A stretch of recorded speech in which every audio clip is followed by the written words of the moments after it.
the world-famous Jiggy Jaguar radio program. Raw and uncut, Jiggy Jag, you know how you do it. You know what I'm saying? Keeping it all the way live. Broadcasting live from Hutchinson, Kansas. Well, I'm sitting here with a linguist. I had no idea. I didn't know you were, but I didn't know that you were a wordsmith. Call Jiggy right now. 267-22-JIGGY. Hey, Jiggy, what's happening, man? Reminds me of that David Bowie song. Jiggy play guitar. It's a great name, man. Thanks so much for having me on the show. Presenting I'm Mike Massey, and you can catch me on Jiggy Jag TV and see a few of my trick shots there. Thank you very much.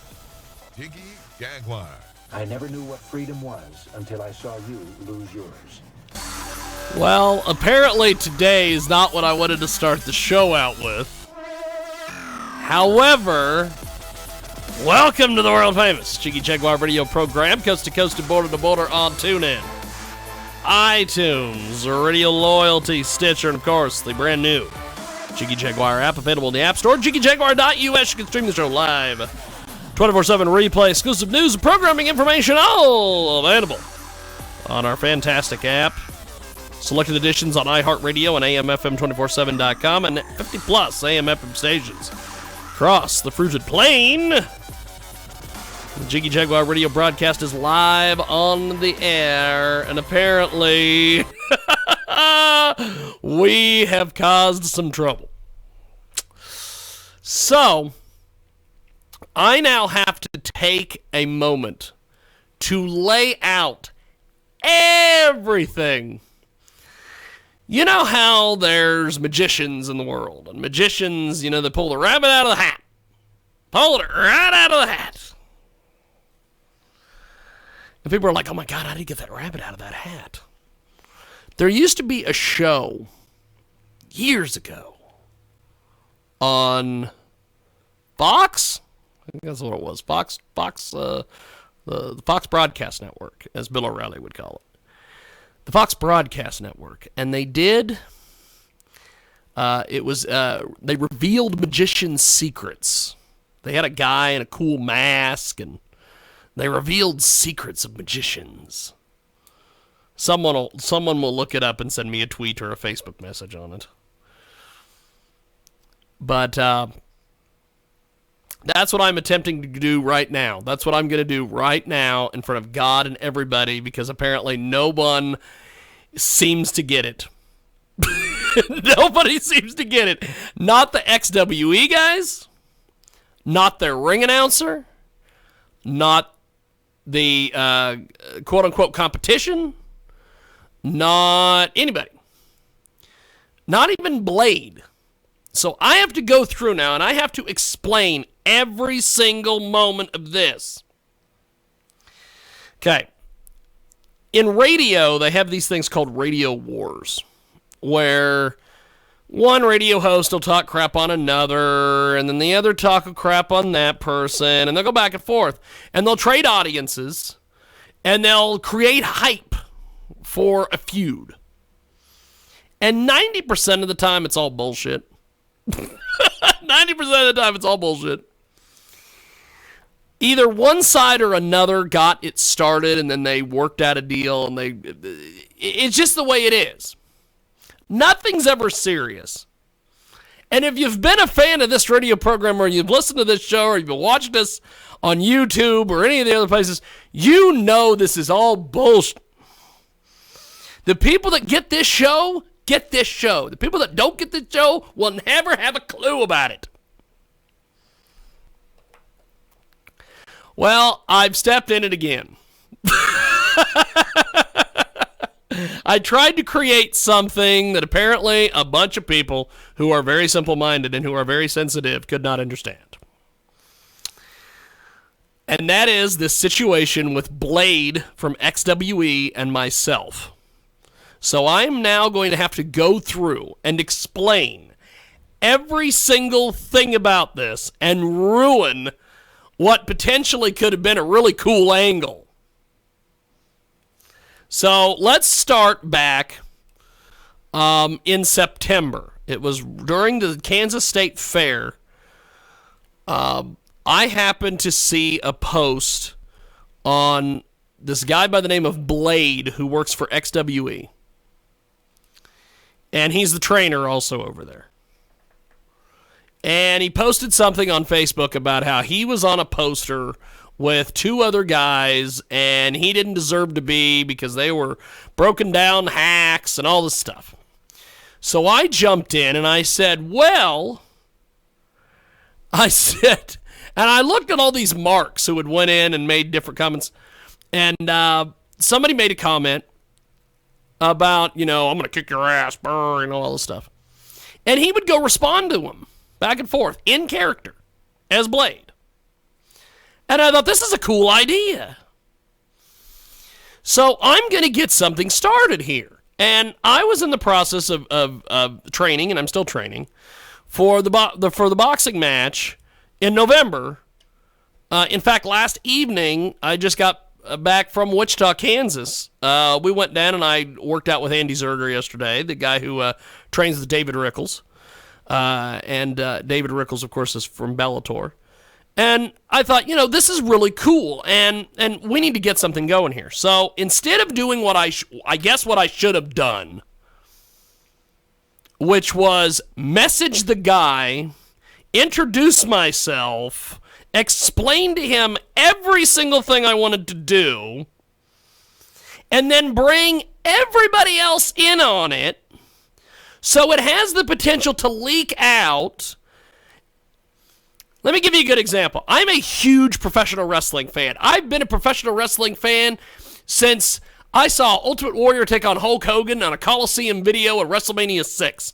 I know how this works. Surprises in professional wrestling do not work. They only work when only a finite amount of people know about them. When you start telling everybody, it leaks out, and it's no longer a shock, it's no longer a surprise, it's just a stupid angle. So, I decided, I went in and I made a nasty comment about this Blade guy, and what has been the stigma for XWE in Salina, Kansas, is that they are all untrained guys.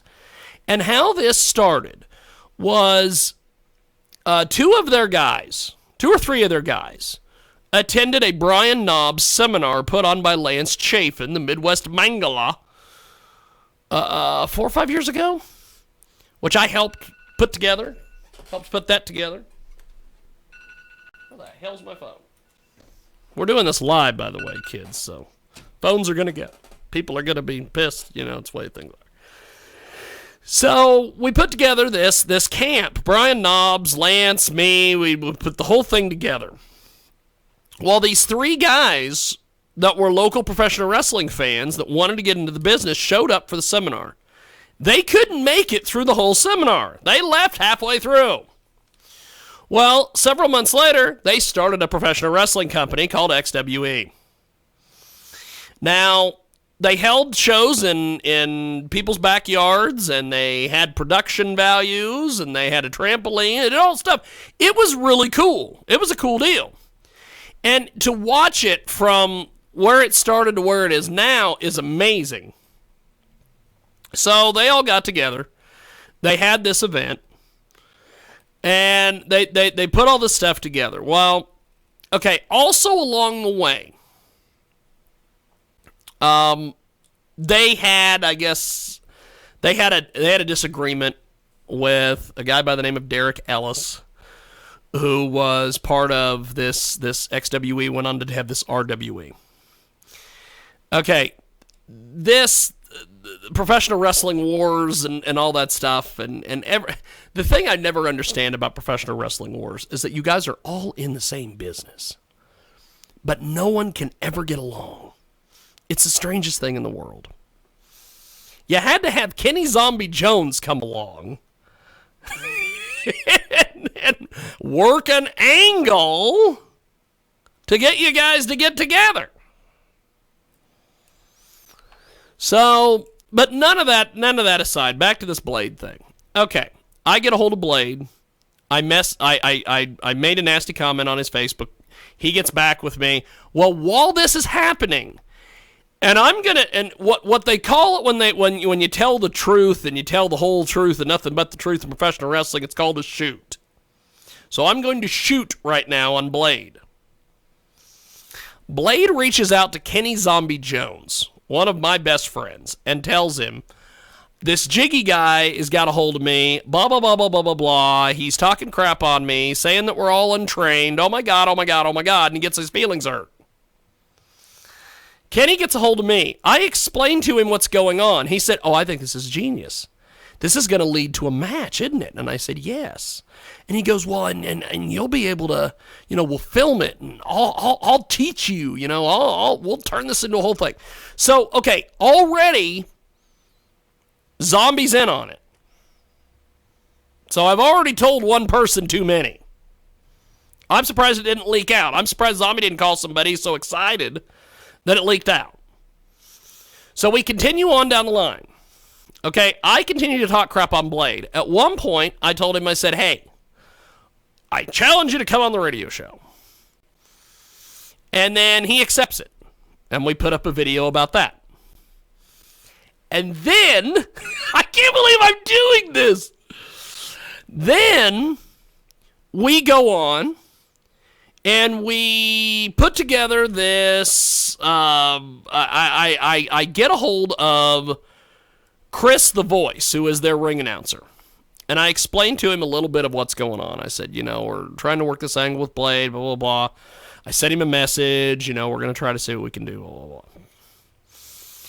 Okay, we go to the Taz wrestling event in Hoisington, Kansas. Blade is there. I think I'm getting a call. Oh, we'll talk to them later. So, I get a call from... We go to the event. We go to Hoisington, Kansas. I bump into the guy, the Blade guy. He doesn't have his gimmick on. He comes around, he shakes everybody's hands. And he has to know who I am. But he doesn't say anything. So, he doesn't say anything to me. So, I just think, okay, well, it's not a big deal. Okay, he goes on, he wrestles that night. Okay, during the play-by-play, I did play-by-play with John Mosier, who's been in the business forever. He knows all these guys. I start making fun of Blade and mocking him because I'm continuing the angle. John then fills me in on who this Blade guy is. Okay, Zombie's already told me who the Blade guy is. So I'm like, oh, well, that's pretty cool. He's an actual professional wrestler. He's got, background in the business, all this stuff. He's helping these guys get better. He's training them. Okay. Well, then I reach out after Zombie tells me, hey, I want you to come in and film my match at XWE. You've got to reach out and talk to the guy that runs XWE, this Nathan guy, who was the original guy who was at the Lance Chafin seminar who didn't make it all the way through and then created this XWE thing. So I talked to Nathan on text message, and we go back and forth, and finally we work things out. Okay, then Derek Ellis gets a hold of me at one point, and he's like, you're talking crap on this Blade guy. You can't be doing this. I'm trying to work an angle with him. He tells me this, which is what I'm trying to do right here.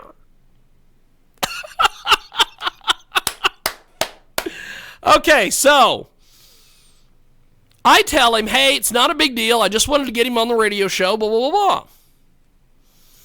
So I reach out to Blade. Now, I tell Nathan on text message that we're going to be, that I'm going to try to get some of the guys to come on a week before and get him some PR on the radio show. Okay. So then I reach out to Blade on a private message on Facebook. And also, Kenny was on this show at one point a couple weeks ago and said, I'll pass your number along to Blade and have him give you a call. I've never heard anything out of Blade.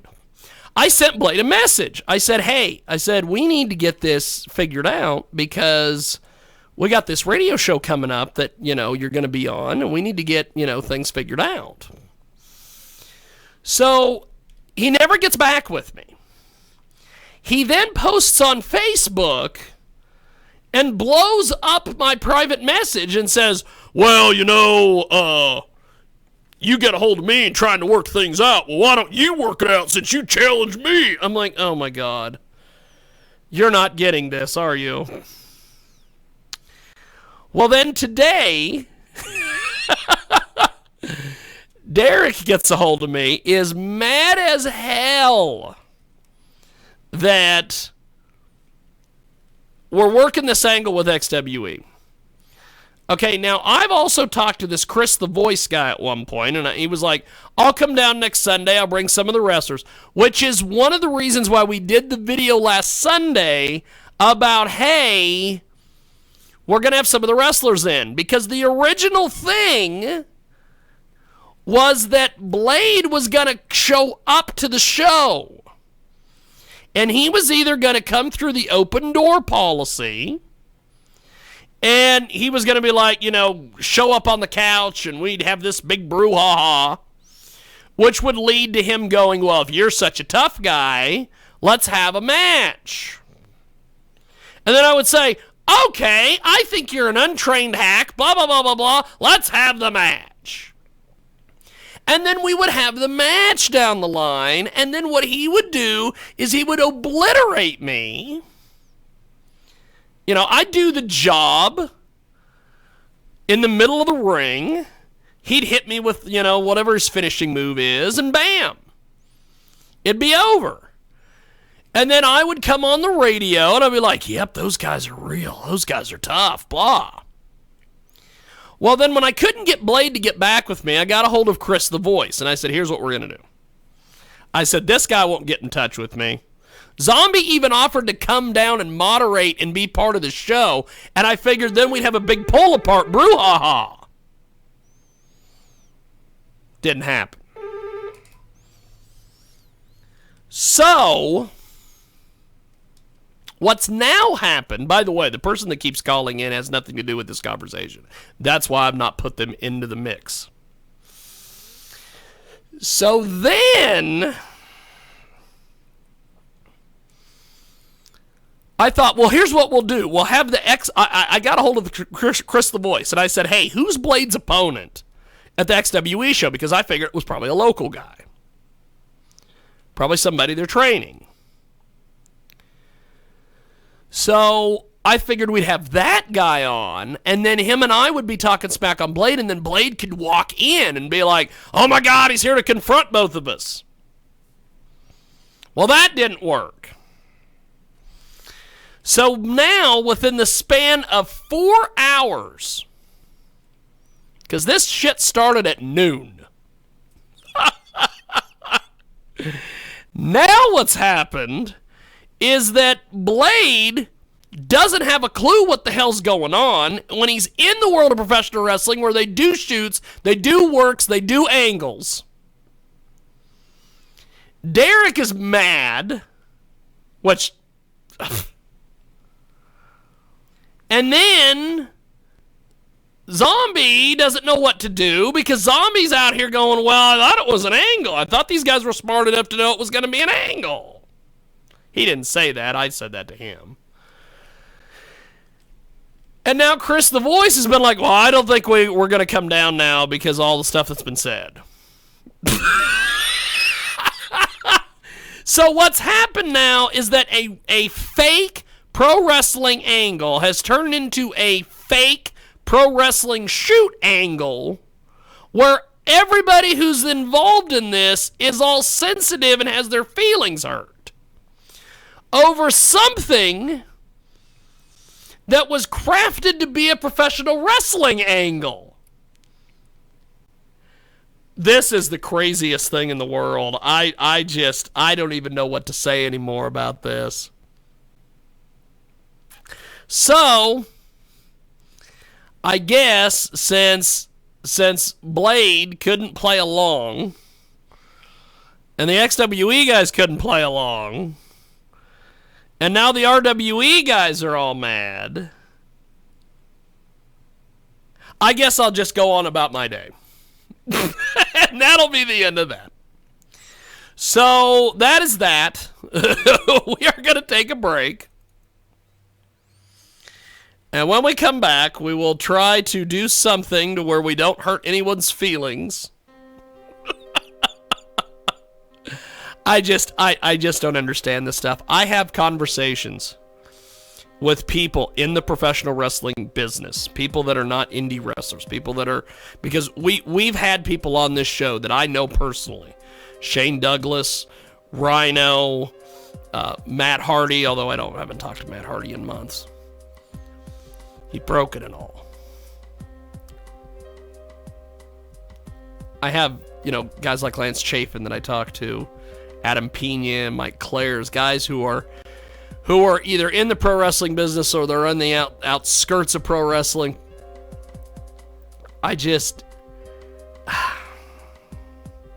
It was a cool idea, but I guess we're not doing it now. And I've spoiled it now. So we're not going to do it, period. Because nobody could figure this out. So we're going to move on down the road. And we've got more coming up here on the world famous Jiggy Jaguar radio program.